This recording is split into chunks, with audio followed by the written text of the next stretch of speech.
Hello everyone and welcome to Live from Abuja, reaching you from Nigeria's capital city.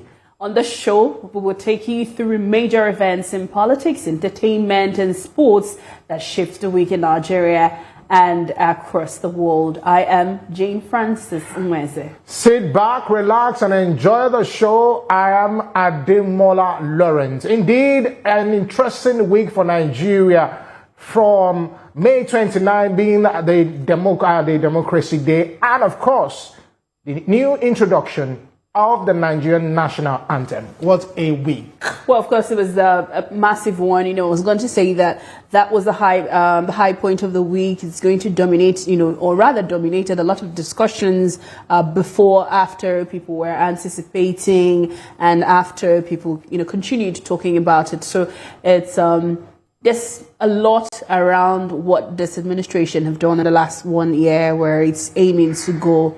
But yeah, we'll get into that. Interesting. And now let's say hello to Nigeria's new, or should I say, old national anthem. It was first used in 1960 but stopped in 1978 by General Olusegun Obasanjo, which was considered as a colonial pattern gift. But in many cases, love it or hate it, it is here to stay because it is now law after 46 years. There's been like a back and forth of some people saying, we're not adopting it, but being an act of law, I don't think it's an option. I mean, you can't come for an event representing Nigeria and then you're like, you know what, that Hildy, Nigeria with Hildy is not my anthem. Please, can you give me Arise, O Compatriots and all that? So I think, yeah, people people may want to, yeah, of course. I mean, when the Senate president, said that they should maybe some kind of lead by example by singing, a lot of people felt they were going to be, wouldn't be able to do that. But, yeah. I mean, maybe they surprised or they shut a lot of people up, singing the old new national anthem. So it was quite, but I think we can try. Can we? I think we can try. You're the choir. Why? I don't know. Why is he pointing at me? Let's go. Yeah. Nigeria, we hail thee, our home, the native land. Though tribes and tongue may differ, in brotherhood we stand. Nigerians all are proud to serve our sovereign motherland. I mean, I think it's like it reflects a lot about what we are presently, how we are, the things we're going through, the fact that a lot of people feel that, Nigeria is not working and the division. So, but the anthem kind of would be a daily reminder that, we're in this together. And though the tongues may differ, but yes, we're still one Nigeria at the end of the day. And I don't think we're the only people, existing like that in the world. Yeah, I also think that, the president, before he even became the president now, he has always said that if he had a chance, he would, bring back the whole national anthem. I think it's one of the things that was actually on his mind. And though we might, there are a lot of controversies about why is it at this time, what do we really need the national anthem for, the new national anthem? Well, so the thing is, both can exist. I mean, I don't think it's displacing anything, the fact that... But so far it's now signed into law. It's now an act. So the fact is that whether you like it or not, it's here to stay. So as a Nigerian, your new national anthem is Nigeria we hail thee. So everybody, of course, we all need to keep to it. It's what it is. It has come to stay. It has come to stay. And I think for a lot of us, who believes in this country, in brotherhood, we stand. Interesting. All right, interesting. And it was a really very busy week, and it is President Bola Tinubu's first year in office, and in the low-key celebrations, a lot of projects were inaugurated, from the light rail in the nation's capital city to the various road infrastructure that has changed not only the face of the nation's capital city, but also other parts of the country. On 29th of May 2023, President Bola Tinubu promised Nigerians a renewed hope in the area of infrastructure development And this featured prominently on the Lagos State as we reviewed development in the sector and how it has impacted national development.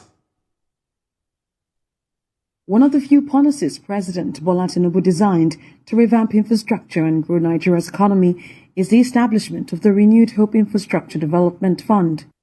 One infrastructure that has the president bragging about his achievements in less than a year are road projects ongoing in different parts of the country.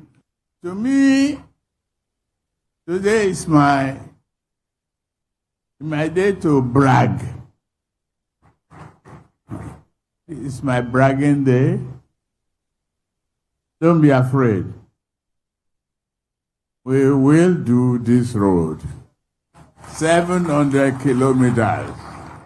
It will be a success for Nigeria, and we'll do more of this. Some of the infrastructural projects under the federal government are the reconstruction of the 700-kilometer Lagos-Calabar Coastal Superhighway, 1,000-kilometer Sokoto-Badagry Highway, design and procurement of 461-kilometer Africa Trans-Sahara route, and the reconstruction and rehabilitation of 330 roads and bridges across the 6 geopolitical zones. In Lagos alone, there are at least 8 projects that have been rehabilitated or under construction. One of them is a 3rd mainland bridge.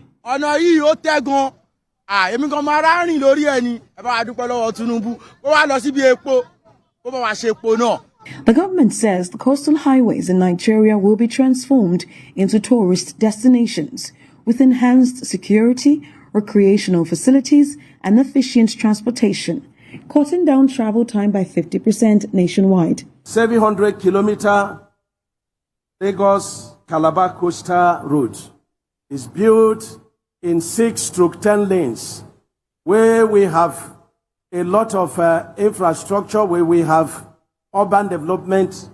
We are doing 10 lanes. And the road is done with 11 inches concrete pavements using Y20 reinforcement. The project is procured and is to be completed in sections. First section, we've done over 1.3 kilometers completed. And legacy project of Mr. President, they all have train tracks. Lagos Calabar has train tracks at the middle, 25 meters width. The rest of the other 2 have train tracks by the side. And they're all procured in 6 and where occasion demands in 10 lanes. The most controversial project the Tinubu government has embarked on is the Lagos-Calabar Coastal Highway, with critics questioning every aspect of the project. Governments in the past have wanted to do that, but have lacked the political will to get it going. And so if there's anything one can say, with regards to the present administration, they have shown the will to want to get it done. But it is something that is shrouded in controversy. It's an alternative, which is a repair of the existing road infrastructure that has collapsed in many parts of the country. The Auchi, Benin, Abuja road, and so many other roads in the country that are, in very bad state, should have been done and should have taken preeminence before even the coastal road. But beyond that, again, is the fact it's the issue of, I think the government has flagged off about 200 roads from what they have told us. And so that in itself is commendable. The Bola Tinubu government inherited 2,600 budgetary appropriation projects and special intervention projects nationwide. For now, it has embarked on 40 new projects across the country. Well, since this is dominating the discussion, since President Bola Tinubu assumed office as Nigeria's president and the Minister of Petroleum and Natural Resources, the Nigeria oil and gas sector has witnessed great reforms that have affected the existing state of affairs in the sector, from the removal of fuel subsidy to the signing of executive orders aimed at enhancing the investment climate of the Nigeria oil and gas sector. It appears all is now set for massive growth in that sector. TVC News Helen Osamede Akins reports on some of the achievements and expectations from this administration. No provision is there for fuel subsidy. The fuel subsidy is gone. At his inauguration, President Tinubu announced the total removal of fuel subsidy, saying that the scheme has increasingly favored the rich more than the poor. It's back for Nigeria. He strongly believes that there is no justification for the ever-increasing costs at a period of dwindling scarce resources. Barely 2 days after the announcement, the Nigerian National Petroleum Corporation Limited reviewed the pump price of petrol from 189 naira per litre to between 480 and 570 naira per litre, more than 200% increase. Many described this move by President Tinubu as a bold step and a decision previous Nigerian leaders could not take, despite several attempts. President Bola Tinubu signed executive orders aimed at enhancing the investment climate and positioning Nigeria as a leading destination for oil and gas investments in Africa. These orders introduced fiscal incentives for non-associated gas, midstream and deep water developments. They streamlined the contracting process, reducing the cycle to 6 months and adjusted local content requirements to ensure they do not hinder investment or cause competitiveness. This order provides tax incentives, exemptions and remissions for oil and gas companies. Under President Tinubu's administration, Nigeria's oil production increased by 8.7% in January 2024, reaching 1.64 million barrels per day compared to 1.51 million barrels per day in the previous year. This growth reflects efforts to optimize production through improved transparency, collaboration and exploration and production companies, and the adoption of enhanced oil recovery processes. Another achievement of this administration is the mechanical completion and the flash start-up of the country's biggest crude refinery in Port Harcourt. President Tinubu's administration pledged to bring on stream Phase 1 of the Port Harcourt refinery by the end of 2023 and the subsequent streaming of Phase 2 in 2024. In line with this pledge, the administration announced the mechanical completion and the flash start-off on the 20th of December 2023.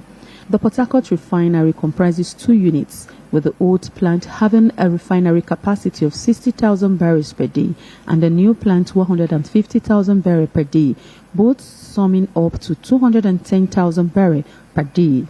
We heartily announce the mechanical completion and flare start-up on the 20th of December 2023.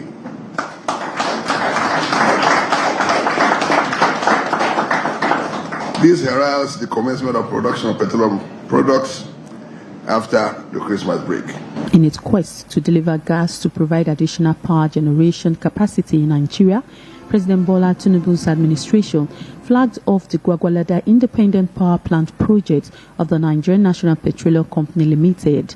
The Gwagwalada Independent Power Plant project is a 1.350 megawatts combined cycle power plant with auxiliaries and balance of plants situated on 547 hectares of land.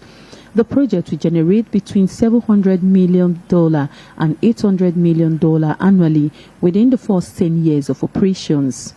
We cannot tackle poverty and create thousands of jobs, highly paying manufacturing jobs, unless we can generate and transmit and distribute reliable electricity. The Gwagwalada IPP is among NNPC's flagship power project along the AKK corridor. This is part of the 3,600 megawatt cumulative power capacity, which includes Kaduna IPP of 900 megawatts and Kano IPP of 1,350. They are all work in progress. This administration midwafted the establishment of the Presidential Compressed Natural Gas Initiative with the purpose to revolutionize the transportation landscape in the country, targeting over 11,500 new CNG-enabled vehicles and 55,000 CNG conversion kits for existing PMS-dependent vehicles.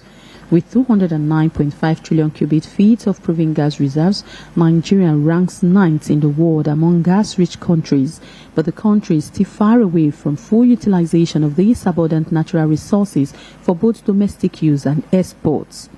President Tinubu has shown this eagerness to change Nigerians' energy story using the potentials of the gas deposits.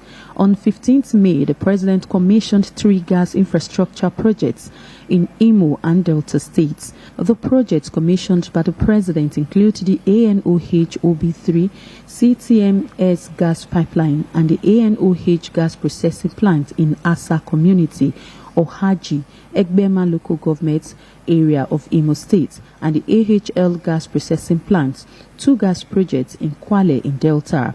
Approximately 500 million standard cubic feet per day of gas in aggregate would be supplied to the domestic market from these 2 gas processing plants, which represents over 25% incremental growth in gas supply.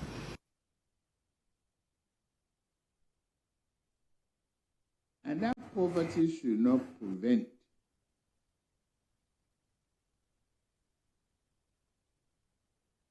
From the removal of fuel subsidy to the signing of executive orders aimed at enhancing the investment climate of Nigerian oil and gas sector, Nigerians still expect more from this administration.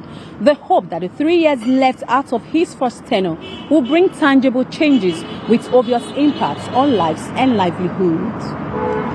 Helen Osamede Kings, TVC News, Abuja. I think that after the declaration last year, May 29, when President Bola Tinubu said the subsidy is gone, Nigerians' life have never remained the same. Whether I would like it or not, that singular pronouncement changed the course of every Nigerian. It affected every stage of our lives. And aside from that, you look at the floating of the naira, the administration have been trying to balance the economy. I look at what the CBN is also doing in terms of how to The dollar control, the dollar balance. control. You look at, first of all, you not even look at the 8-point agenda of the president. He talks about food security, talks about growth, talks about job creation, talks about inclusion, talks about rule of law, talks about fighting corruption. I think to a large extent, Nigeria still expects more from this administration. Yes, they might be doing so the well. thing is, when you look at it, the Nigerian situation or the Nigerian economic situation is like a hydra-headed monster. So you cut off this one, there's like 2 more springing up somewhere. And, whether we like it or not, there's going to be like the very austere times before it gets better. So, for example, hit this to the ground. How many years do we have to wait before all of this happen? Well, so some of the things are not really, they're not casting gold. It's not your 1+2 economic situations. So some things you don't project, and there's been global inflation, across the world and all that. So, and they have a direct impact because we all buy some from the same market and all that. And, when you want to talk about, say, for example, the fuel subsidy, and then they've stood their ground, they say, we're not paying subsidy, okay, we're standing on that. But they're being patient. So now we're hearing this 87% increase in generation of crude oil. And on Wednesday, you have the chairman of NNPC, he was here, in the studio, and then he talked about the Port Harcourt refinery and Minister the for fact State Petroleum. That's in progress and all that. So so it looks like it wouldn't be sudden. The solution is not going to be sudden. We're all going through it together, maybe even the government, because of cost of governance and all that. But yes, it's very important that we look at it and we're very patient and we see where it takes us to look at the transport sector. Now, Abuja people have a light rail. These are the things that you enjoy. When you travel abroad, you have a train that carries you from one point of the city to another, and then you can start doing your taxi. So instead of doing taxi from maybe Airport Road all the way to somewhere like Kubwa, you can just do a long train trip, and then when you get to Kubwa, you can start taking your inter-town or intercity taxis. So we there are a lot of things that are going on and would very well help the economic cost of the country, especially as it affects the people. I think also that, you know, if you look at some of the projects that the president has gone to inaugurate in Lagos, I think those projects are very crucial at this particular point in time. You look at the Lagos. Not just in Lagos. Remember also, before this May 29th, I'm just saying before then. I think it was in Abia State. He was in Abia State to commission, that very big electricity project. I'm saying that, before all of that, look at what the president, has been saying in terms of, that's been saying in concerning what they really want to do. In terms of the Lagos-Calabar coastal road, So I think that the president just wanted to make sure that everything is in order. You remember when he went to that particular place, he said, "This is my time to brag," So I think the president also wants to make sure that things are a bit, his policies are probably just follow through. So a lot is at stake. Nigerians are looking forward to what the government has in stock for them, So what exactly are they really talking about? So the policies need to be in place. I think Nigerians have a lot. Nigeria as a whole, as a country, we have a lot of policy, but the fact is that the implementation of those policies now becomes a problem. So I think that.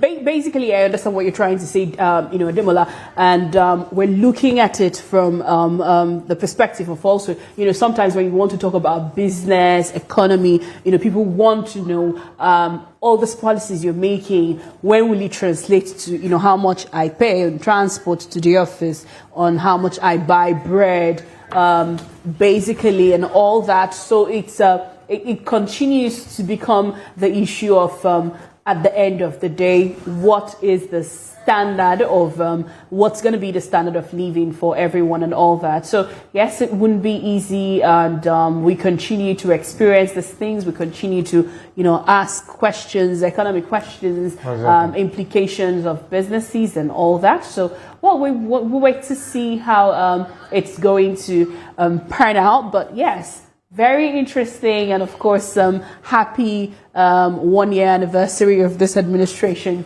to all of us. Interesting. Okay, let's move on to another story now. I will tell you that 1.8 billion people around the world have the period every month, and out of this number, the World Bank still estimates that 500 million will struggle to access menstrual products or suitable facilities to manage their periods. Period poverty is a serious issue that continues to impact millions of women and girls worldwide. All right, now this year's 10th Menstrual Hygiene Day with the theme #PeriodFriendly World calls on everyone to reflect on the urgent need for cultural change about periods, especially in Nigeria. Period poverty is a serious issue that continues to impact millions of women and girls worldwide. It has also expressed itself in an alarming situation in Nigeria, where at least 37 million girls and women are unable to afford menstrual hygiene products and must rely on sanitary alternatives such as cloth rags, leaves, or newspaper, leaving them exposed to infections and limited social mobility. True. Interesting. I think that this is something that really needs to be talked about. I remember when I was in secondary school, this awareness has been long for a while. But joining us is now Ogum Ezedimbo, if I'm correct. Yes, Ogum Ezedimbo. Yeah. And she's an advocate for the girl child and the convener of iPad U campaign. All right, good morning. Good morning. Can you hear us? I can hear you loud and clear. Good morning. All right, thank you very much. Let's start with us. How can we break the taboos associated with menstrual health in Nigeria? When we talk about taboos, first of all, we look at cultural issues. That is actually the first thing to talk about. And in breaking that taboo, we have to talk about education. You have to educate these people because it comes from our tradition. You know, when a woman is menstruating, some people tell them you don't pass through a certain door, you don't touch the plate, you don't touch that, you don't do this, you're dirty, you're sinful, and all of that. So if you don't have education, if you don't educate these people very well, we can't change all of that. Okay? We can't even. Sorry, just excuse me a moment, please. We can't change all of that. Okay? All right. So, Ogom, if you can. All right, Ogom, continue. Yeah, I can hear you now. I can hear you. We have to make sure these people are well educated to understand that period is not a sickness. Period is what makes every girl, every woman, a woman. That's to show that you are reproductive. So why should we make this a bad thing in our community? Why should we make people believe that when you're on your period, you cannot go to a certain area? You have, if you want to change this whole idea of period being a taboo, the community leaders will have to come into the discussion. Religious leaders will have to come into the discussion. Boys and men will have to come into the discussion to ensure that everyone is well educated, to know that period is a natural thing. Hello, can you hear me? All right, so Ogom, I'm wondering because a lot of people may not be able to relate, but what are some of the challenges that girls face in assessing menstrual periods? So someone that's doing a project that has to do with maybe parting one girl child. So what are some of the challenges that girls face in assessing menstrual periods?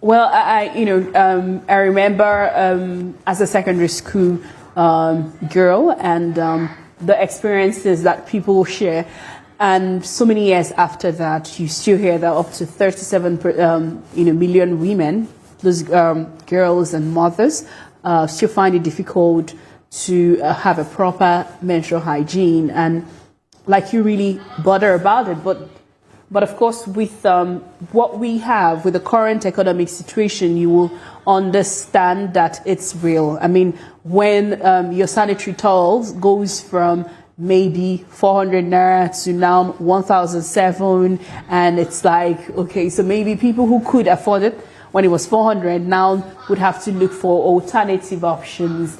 Ogo, welcome back. Thank you for joining us once again. Thank you. I think that we were having network issues. I was talking about cost, okay? The last time I did a distribution of pads on the 27th of May. I did one in March. And when I bought the one in March, I bought a carton for 9,000 naira. So March, April, May, that's 2 months apart. And I bought another one for the same pad for 14,000 naira. So you can imagine the difference between March and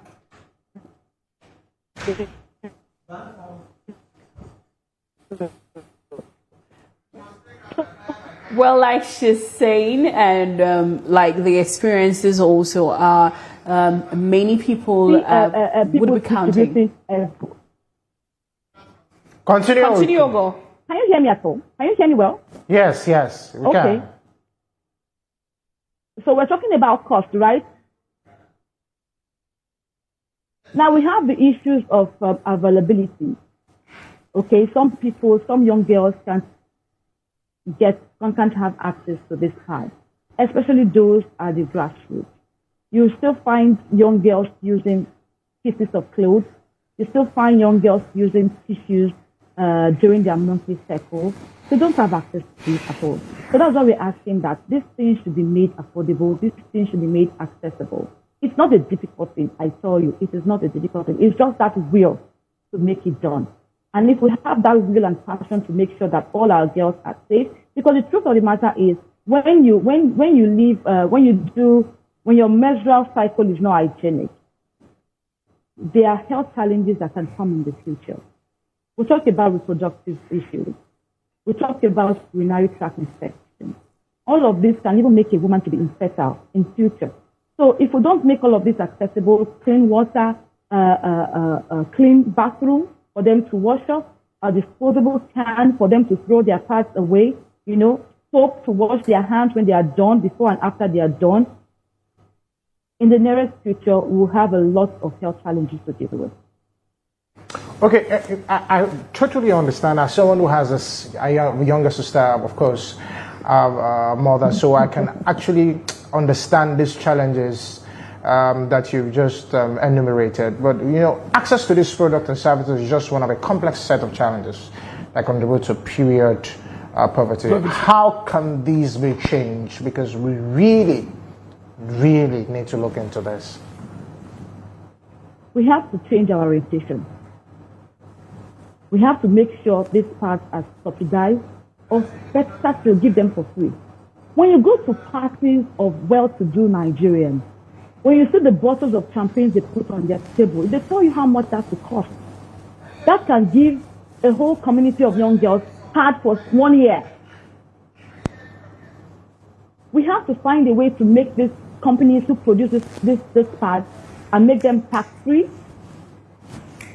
We have to look for a way to change our policies to make it fit into what we are doing. The truth of the matter is, I think we don't really understand what period is about.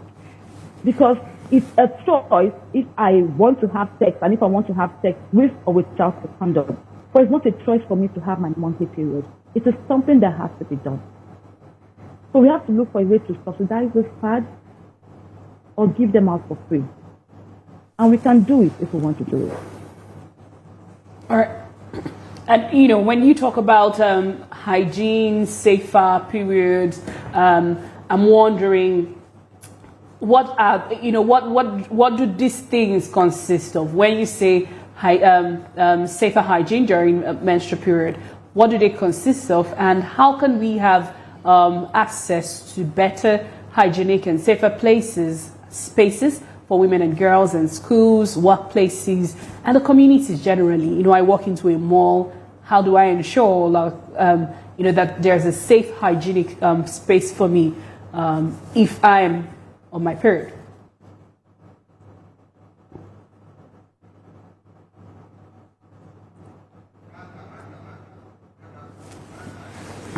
I think that this is very. It's a very sensitive issue. I think women, that part of the month is always very critical, and access to these products are also very critical. And if you look at the difference in what you buy for 400 now and it's being sold for how much did you say? Yeah, well, 1.7. I mean, there of course I'm just giving, but so and then you're looking at, so sometimes even producing in Nigeria, does it make the price come down and all that? Let's say I'm not going for foreign products, so it's a whole lot. And we'll be wondering, can there be alternative or cheaper options in all of this? If they say rags, newspapers can't work. Welcome back, Ogo. We have a serious network issue here. Okay, so go on. Morning. Yes, I was talking about our sanitary facilities, making it clean, and not just for that moment. It has to be regularly clean, okay? Then we have to have disposable bags where these young girls or women, when they finish changing, they can wrap it properly and then dispose. And then we have clean water, not dirty water, running water with soap, so you wash your hands afterwards. That's it. It's not a difficult thing to make places clean for women to use. All we need to do is to enforce some policies and some programs to ensure that all the public toilets are accessible for women to make it hygienic. All right, and this discussion, it's, like you said, it's very sensitive. It brings a whole lot of memories in a head, and how sometimes you can go to public places like, let's say I walk into maybe Mushida Abiola Stadium at the moment, and I would have to change my sanitary towel. Am I very sure that I can find a place to place my bag, trust it, and do the changes I need to? So these are some of the things we're looking at. Welcome back once again, Ogo. Okay. So I just want to ask you, you know, how can we stop the reduction of Poverty period? Poverty period. How can we do it? You know, period poverty. How can we reduce it?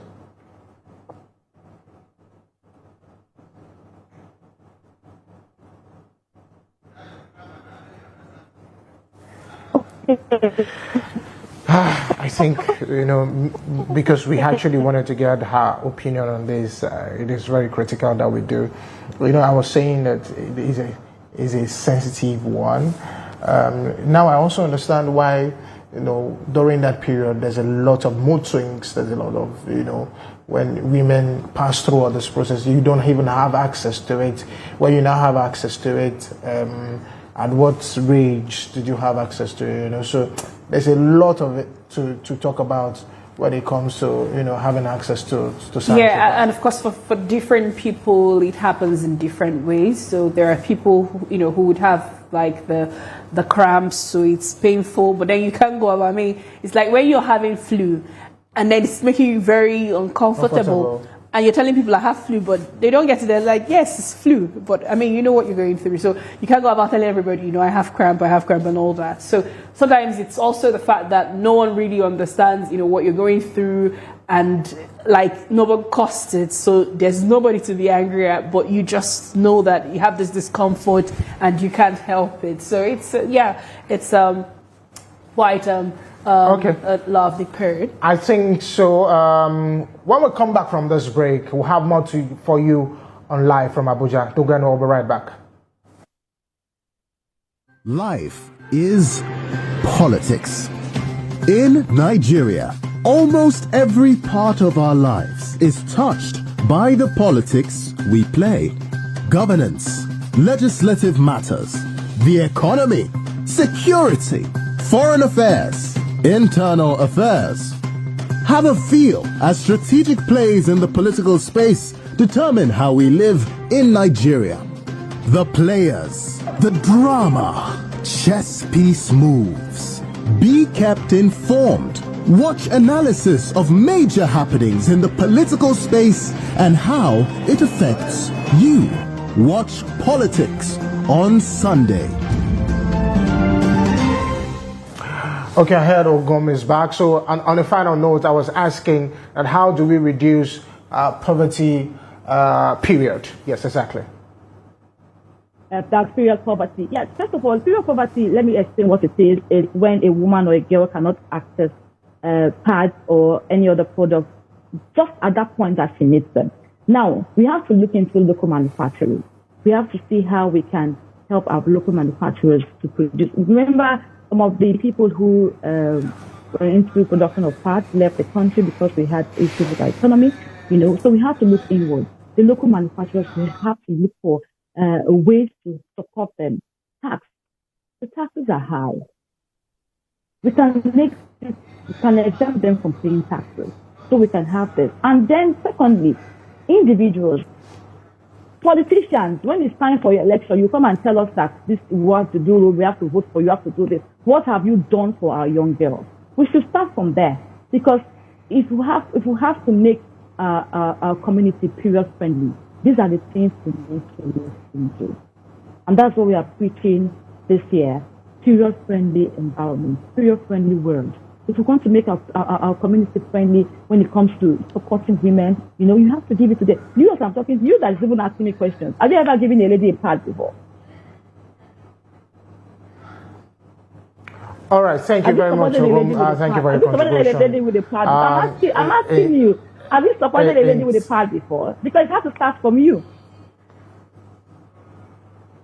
Hello? All right, thank you for your time on the show. We really appreciate it. Thank you very much. And now let's go to headline news. President Bola Tinubu reverted to the whole national anthem. Nigeria, we hail thee. 48 years after it was dropped for Arise, O Call Patriot. Tinubu signed the bill into law after Senate and the House of Representatives previously passed the legislation at separate sittings. And also, President Bola Tinubu announced that Nigerians and other commuters would enjoy free train rides on the Abuja Metro line until the end of the year. The president made this declaration while flagging off the relaunch of commercial operations on the Abuja Light Rail. Interesting one. And the Presidential Compressed Natural Gas Initiative has announced the commencement of the nationwide mass transit conversion program with a 50% discount. The initiative aims to convert mass transit vehicles to cleaner energy sources, significantly reducing emissions and promoting environmental sustainability. And the executive chairman of the Economic and Financial Crimes Commission, EFCC, Mr. Ola Olukoide, disclosed that the commission secured 3,175 convictions and recovered 156,276,691,242 naira 30 kobo between the 29th of May 2023 and the 29th of May 2024. And in business, the foreign exchange market, the naira has appreciated against the dollar by 0.7% during the week. Outside Nigeria, South Africa held a national election Wednesday that could be the country's most hotly contested in 30 years, with the long-ruling African National Congress Party facing a stern test to hold onto its majority. And Israeli forces took control of a buffer zone along the border between Gaza Strip and Egypt. The country's military said on Wednesday, giving Israel effective authority over the Palestinian territory entire land border. Israel has continued deadly raids on Rafah in southern Gaza, despite an order from the International Court of Justice to end attacks on the city, where half of Gaza's 2.3 million people had previously taken refuge. Iran has opened a 5-day registration period for hopefuls wanting to run in the June 28 presidential election to replace Ibrahim Raisi, who was killed in a helicopter crash earlier this month, along with 7 other people.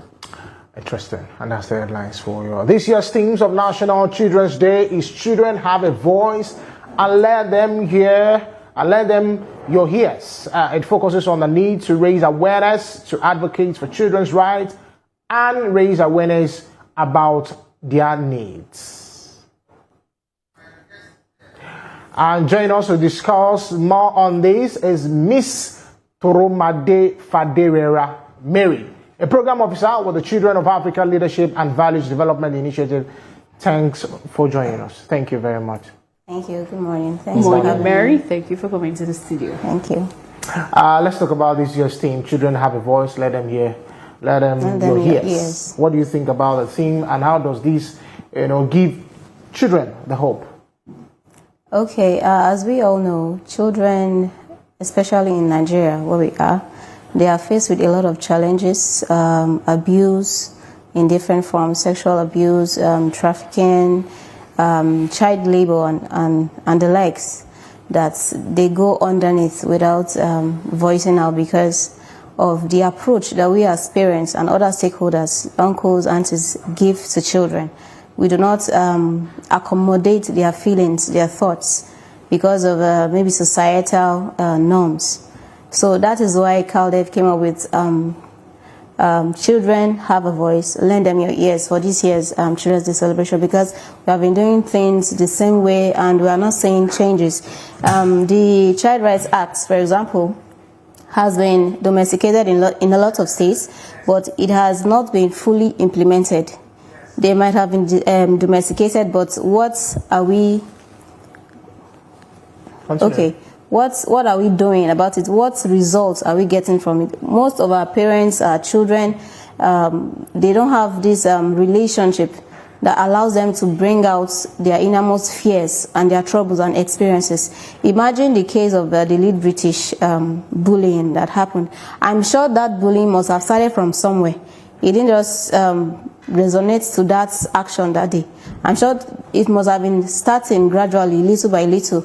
Maybe they were not paying attention to it. They just felt, okay, it's just children's having confrontations and all that before it led to that. And in some cases, it might have gone far beyond that.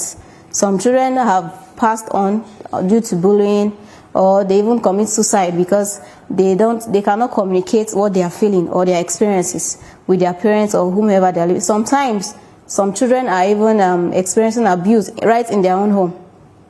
Maybe an uncle, but when they communicate with their parents, sometimes it's even the parents that water down their expressions, their feelings. Sometimes even these children, they try to communicate with us with signs, with their body language. Something is happening. Something is wrong with me. Can you not see it? That's why you see in some cases a child might just wake up on a fateful day and does not want to go to school.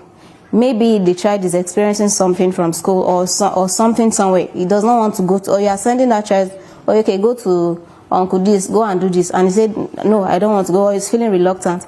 Maybe that child is experiencing or going through some kind of abuse and does not want to experience it again. But you as a parent or as a caregiver or as a guardian, you are negligent. You are not paying attention to their signs, the signs that they are trying to communicate with. That's why CALDEV has come up with this campaign to advocate for the Child Rights Act. It is not just enough for us to say, okay, we have Child Rights Act. What are the steps put in place to make sure that they are not just domesticated, but they are fully implemented and enforced, and all the people that are violating the Child Rights Act are held responsible? All right. Okay. Well, I'm happy you already brought up the discussion on the Child Rights Act because, like you said, so many states have actually adopted, domesticated it. But how do we move beyond just making it, an act of law in the states to feeling that impact in the community that there's a Child Rights Act, and every child? Would we wait for maybe an NGO to come and say an XYZ child is hawking on the streets before government does something? Because if the act is functional, then there won't be any child on the streets hawking. And how the students have been protected more? Okay, I think the first thing we need to do is educate the public. A lot of people do not know that there's something like that is called a Child Rights Act. Some people are even they are criminals because they are unknown. They are criminals unknown to them, because they don't know that, okay, this thing exists, this thing is wrong. Leaving a child to be hawking on the streets without going to school is a form of child abuse. They do not know that there is something that is called Child Rights Act. So we need to educate the community. We need to start from the grassroots.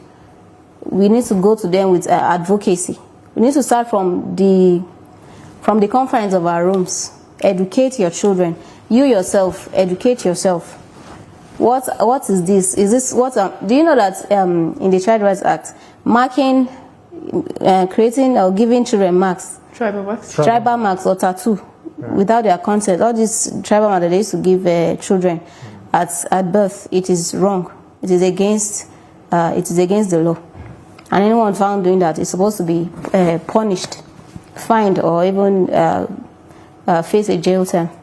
So we need to start with educating the community. This is this, and from there we'll know where to go. How can we build a better future for our children? What role can we do to achieve this? What role can we? Okay, like I said earlier, first of all, educate ourselves. Then we need to also bring it to the notice of the government that they are not doing enough. They are not doing enough, to be sincere. We need to let them know that we know our rights, and this is what you are supposed to do. There are provisions made in the Child Rights Act. There are provisions made in the Constitution for children to go to school, for their rights to be protected, and for everyone that violates these rights to be held responsible. But what have been done? Most times nothing happens. Recently, I think it was just yesterday, I stumbled on a video of Femi Lazarus, Pastor Femi Lazarus, talking about the way we raise children in this part of the world, where we teach them respect in a way that they lose their self-respect and self-value and all that. So do you agree that generally also parenting have contributed to what we have to do, or some of the challenges we have in terms of how children react to child abuse? Yes, largely so. Parenting is also an issue, the way we train our children. Growing up as a child, I was made to believe that I didn't know anything about sex, the genital period, everything. There was no education. They will just tell you, if somebody touch you, you will be pregnant. If this one happen, so you are just scared. You don't even know what to do. Before you know, you end up in the wrong place because you have not gotten the right education. Because they just instill fear in you. Don't do this. If you do this, this is what will happen. But there's no real enlightenment to why somebody should not touch your private parts as a child. These are the places you should not go. When somebody starts giving you some kind of signs, open up your mouth and say something. So parenting in Africa is something that we really need to address. The style of parenting, we need to address it. It goes beyond just spanking your child and chastisement. There's some kind of chastisement that the parents are supposed to be held responsible. They're supposed to be arrested. When they start beating I'm very sure that some parents have beaten some children. I've heard cases like that. Some parents beat a child that it results to their death, and you will not know. Thank you very much. Thank you for your time. We really appreciate. And this is a conversation, of course, that needs to continue. Well, Mary, looks very passionate about this. So thank you for coming to the studio. I'm sure we'll have this discussion more often. Thank you. Okay, from voting to counting and the final announcement, South Africa's 7th general election since the advent of multiracial democracy in 1994, where the South African President Cyril Ramaphosa badly weakened after presiding over the African National Congress Party. Worst election result since the end of apartheid. The election is taking place under different circumstances from past elections in the history of the country, with some describing the national and provincial elections as a watershed moment for South Africa. It is for political parties and independent candidates in the 9 provinces contesting the other 200 seats in the National Assembly. In total, 400 seats are up for grabs in the National Assembly poll. A total of 1.6 million voters with special needs are expected to participate in the exercise, while 27 million citizens will vote in the main election on Wednesday. The ACG EOM said it is only in a position to comment on the observation undertaken as at the time of making its preliminary report public, and will later publish a final report including the full analysis and recommendations to the IEC. The ACGOM said it may also make additional statements on election-related matters as at when it considered it appropriate. In the summary of its findings, the body noted a highly unprecedented competitive electoral environment, which it said occurred in the context of several economic challenges posed by the impact of the COVID-19 virus, which have impacted livelihoods and majority of the South African's population, particularly the youth. The mission stated in its report that special voting was conducted professionally, but the special votes that were cast through home visits posed risk to the security of IEC officials, particularly how the ballots were transported. Observer from the African Union, former President of Kenya, Uhuru Kenyatta, and former President of Nigeria, Goodluck Jonathan, commended the residents of the Rainbow Nation for their peaceful conduct. Whatever problems may have been, I am sure it will come out in all the different reports that have been there, all the issues that have appeared. And we have confidence that the Electoral Commission will rectify these going forward.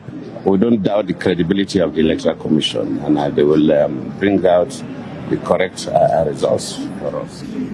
Meanwhile, Yaga Africa Election Study and Observation Mission to the 2024 election in South Africa visited the Office of the Women's Election Mechanism for Peace in Durban.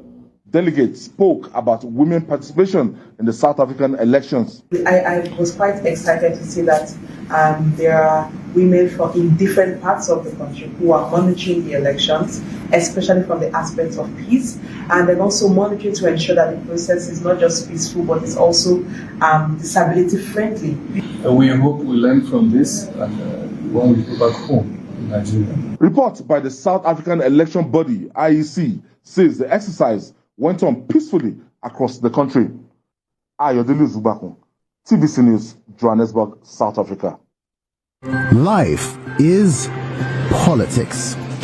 In Nigeria, almost every part of our lives is touched by the politics we play. Governance, legislative matters, the economy, security, foreign affairs, internal affairs. Have a feel as strategic plays in the political space determine how we live in Nigeria. The players, the drama, chess piece moves. Be kept informed. Watch analysis of major happenings in the political space and how it affects you. Watch Politics on Sunday. And on entertainment news, after kicking off 2024 on a strong note, Kiss Daniel is set to continue his fine form with the release of 2 new singles titled Double and Baby Sha. Kiss Daniel made this revelation in a post of him and his wife in what seems like a video shoot for the new single Baby Sha. The popular talking drummer Arola Olamuyiwa, who is known as Ara Queen of Drums, said she was once told she may not be able to have children if she played the drums. Speaking recently, Ara recalled how no man wanted to teach her how to play the talking drums when she wanted to learn. And Father's Love, a film by the Nollywood filmmaker Sebastian Hekwa, has made its debut on the 31st of May. The film is produced by Steve Gokes, Dotun Olakunri, and Chioma Eziani, and features Yvonne Jagada, David Jones, David, and Chibuna Stanley, also known as Funny Balls. And of course, interesting, and that is the end of the show for today. We will be leaving you with the national anthem.